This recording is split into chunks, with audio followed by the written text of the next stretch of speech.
এবার দেখো 5 নম্বর অঙ্কটা খুবই মজার অঙ্ক। X minus 1/x equal to 4 হলে প্রমাণ করো যে x⁴ plus 1/x⁴ equal to 322 322।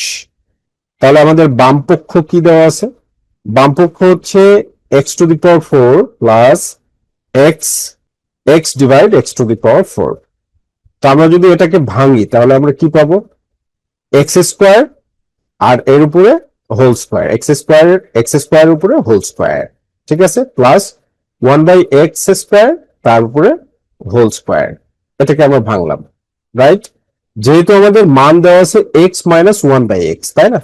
মানটা কি দেওয়া আছে? x-1/x এর মান দেওয়া আছে।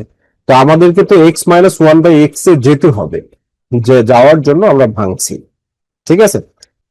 তো এইটাকে এবার আমরা একটা, দেখো, বুঝতে পারছি আমরা যে এখান থেকে আমাদের এখানে একটা সূত্র দেখা দিচ্ছে। সূত্রটা কি?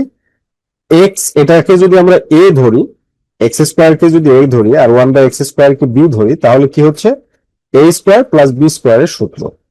তাহলে a² প্লাস b² এর একটা সূত্র আছে, সেই সূত্র অনুযায়ী আমরা এটা সলভ করব। তাহলে সেটা কি? x² plus 1/x² whole square minus 2 into x² plus 1/x²। So এই x² আর এই x² কেটে গেল, x² কেটে গেল।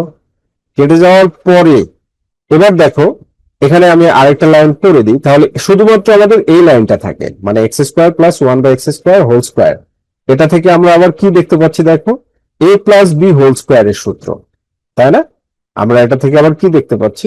a প্লাস বি হোল স্কোয়ারের কিন্তু একটা সূত্র দেখতে পাচ্ছি, ঠিক আছে।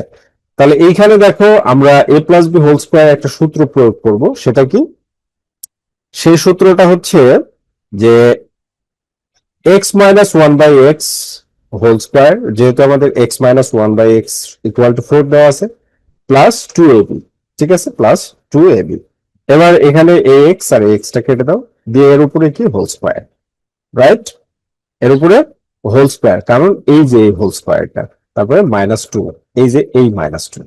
ওকে, তাহলে এখন আমরা x-1/x এর মান বসাবো। x-1/x এর মান কত? 4। তাহলে আমরা বসাই দিই x-1/x মানে কি? 4 স্কোয়ার বসিয়ে দিলাম, প্লাস 2 এর উপরে হোল স্কোয়ার -2।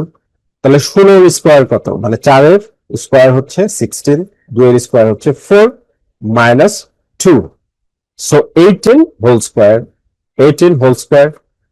এরপর 18 স্কোয়ার, রাইট? এরপরে কি? -2। তাহলে 18 বর্গ হচ্ছে 324 -2, সো 322 হয়ে গেল। ডান পক্ষ প্রমাণিত।